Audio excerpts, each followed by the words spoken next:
Dr. Pandey, Anurag Sharma ji, and Mr. Jay Sharma, friends of the dais. I'm very happy to see very familiar faces cutting across the industry and different facets of life. Probably, a couple of years back, you would not see this kind of gathering with people cutting across different disciplines and areas of work sitting at one place. I'm extremely thankful to have been invited here for the reason that this subject forms the core of how the country develops from here onwards. I think Dr. Pandey has set a very good context. But just to put it in the way I look at it, at the time India got independence, we were barely able to produce enough to eat. In fact, till about 67, infamous famine, we were not able to produce what we used to eat. So initial 30 to 40 years of the country were devoted towards attaining some sort of self-dependence in agriculture. And I am pretty sure that country can look back with pride that today that's the last thing of concern as far as country is concerned. In fact, there are quite a few things where even in agriculture we have turned exporters. On around 2.5% of land mass, 18% of humanity survives in India. And for that country to be able to produce for the world is a really matter of pride. Post-70s, there has been a lot of emphasis on building on the institutions which were set up simultaneously in around 50s and 60s. And the results were that the world-class institutions produced the finest set of professionals which today are heading the organizations globally. India, if one were to take a head count, directly or indirectly accounts for the largest number of CEOs worldwide as on date, and has Indian expertise in different areas, has commanded a lot of respect. So again, I personally feel extremely proud of what the country achieved during those periods. But what also happened at that point in time, that unlike the rest of the world, India moved from agriculture to services. Typical growth model of different economies has been services, industry, and then the agriculture, industry, and then the services. Somehow, while world-class institutions were set in industry also, we could not produce enough for the country and we could not aspire to produce for the world. And that is something which has been the focus over the last 10 to 20 years, 3 decades. I think this kind of imbalance which existed, that is intended to be set right. Where does it bring us to? And why I am saying so? In the context of what the topic is today, as Dr. Pandey himself told, that earlier industrial pollution standards, limits, yardsticks used to be pretty relaxed. Now, it's no longer possible to produce and be polluting. And pollution itself has changed its not only definition and measurements, but an added dimension of emissions had got added to it. India, again, being the largest populous country in the world, accounts for only around 7% emissions. Today, The country needs to grow. The country has its plans. It wants to actually go in for industrialization at a big scale, produce for the world. And each of them means need for more energy, which would also mean the emissions and the industrial pollution will go up. Now it's a catch-22 situation for the country. On the one hand, one could say that in terms of equity, since we have not polluted earlier, historically, we are not the responsible for it, we could wish away and continue with the development model where pollution and emissions continue at a high level simply based on theoretical entitlement based on some sort of logic which could be related to the population. However, who suffers? At the end of the day, country suffers. We cannot afford, we are put in a situation, whether it is our choosing or not, that we cannot follow a developmental model where we use that, let's say, divine resource of carbon budget in a manner that we talk of entitlement. We have to grow ensuring that the emissions are kept under control. We produce each incremental unit of output by successively reducing the emissions and pollution. Historically, pollution has been more related to the physical aspects of it. More or less, if you would see the discharge from factories, etc., you would think that they are more polluting, and if there were unseen emissions, probably they would go unnoticed. Today, the whole issue of pollution has to be seen as one, mixing, taking pollution and emissions together. We have to use the remaining carbon budget very responsibly.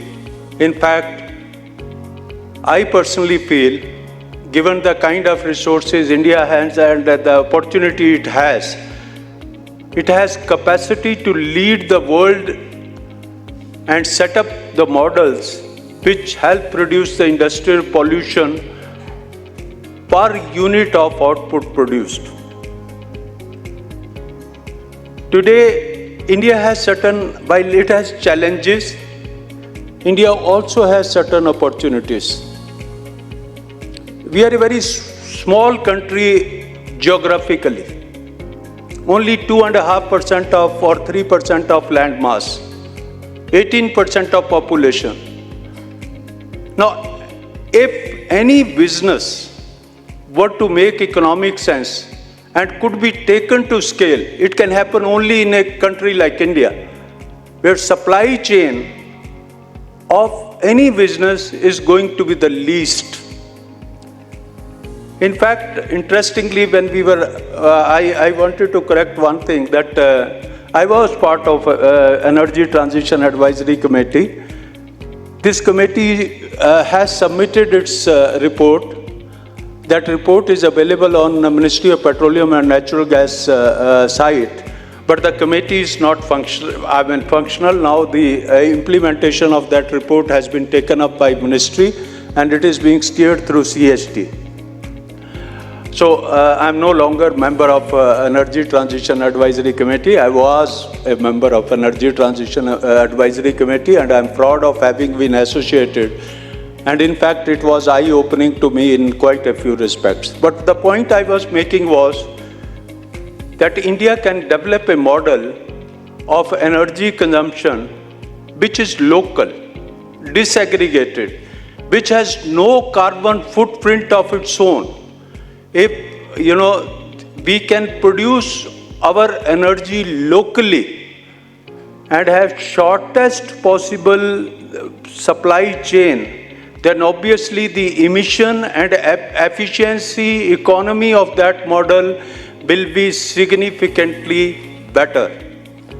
So I think we need to encourage, we don't have to follow what has probably succeeded elsewhere in the world. People have exported the emissions. People are passing on the responsibility to producing to developing world. Good in a way that it is producing jobs and opportunities in the developing world, but at the same time it is also in a way externalizing or exporting the emissions. A country like India can capitalize on the opportunity and ensure that we produce for the world, but in a manner which is sustainable, which is with the least pollution, which is with the least emissions, and set a global model.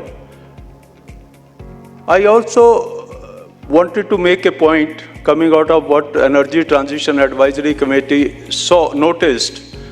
See, energy can be consumed either as a molecule or as electron.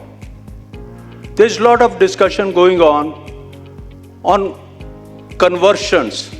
First you produce electron, you convert it into molecule, then possibly produce, let's say, ammonia, export it to some country, and then again burn it as a molecule. Any energy conversion is inherently inefficient.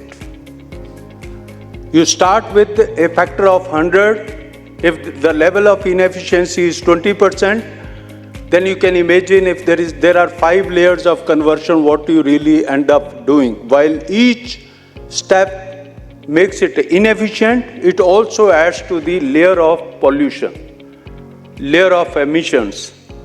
So we have to be mindful. It is one thing to experiment. It is one thing to be in state of readiness to have a technology to help resolve problems of hard to abate sectors.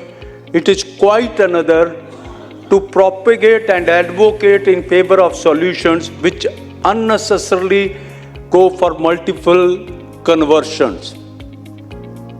So I think these are some of the things which India can do very well. For the reason, India is the only country in the world, large economy in the world, whose energy requirement will go at least 4 times over the next 25 years. Rest of the world is going to stagnate, which means we require all. We need not retire our existing investments even if they were in, let's say, coal-based power plants. 10 years down the line, 20 years down the line, we will require all those assets to perform. Probably on technology front, we need to work such that the emissions are reduced. But we would not get into the problem of retiring immaturely certain assets which can technically operate. Rest of the world will have to do it. We will be the only economy which would, since the scale is high, we would get to innovate and reduce the quantum of energy required per unit of output. Because we have now adopted a model where we are aspiring to produce for the world. So I think while the subject of pollution is not necessarily directly something I have dealt with, while I was in my professional life, I think my period at the board of ONGC, and subsequently this work over the last 3 years or so has given me an insight that it's time for India, but India need not follow the models of elsewhere in the world. We would commit serious mistakes and blunders in case we follow the models. We have over the years found our own path. We have internal institutional capability today which we lacked, let's say 80 years back, 75 years back. We had absolutely nothing. Today we have a strong institutional framework, we have knowledge base, we have the world looking at us, world anxious and happy to have collaboration with India. So I think it is India's movement, but India also needs to do it responsibly. We cannot harp on the fact that we, being 18% in the world, are only polluting 7%. So hold on. Don't hold us accountable. We owe it to ourselves. You know certain statistics. In Karol Bagh, in the heart of city, people have drowned. In fact, the incidents of drowning in NCR are no longer making a news. They're happening almost on a daily basis. If you look at sky in the morning and decide whether to go and attend the office at all or not, was it a situation 5 years back? Probably not. Situation is pretty scary. So I think we need to take note of it. We do not have a lot of time, but unlike rest of the world, it is India's movement. If we do it well, if we play our cards well, we can turn this challenge into an opportunity. And with these words, I really could have gone on for a couple of more minutes, but thanks to the organizers for having me here, and wish this kind of this subject, which is extremely topical, I wish them all the success in this event. Thank you very much, and thanks for having me.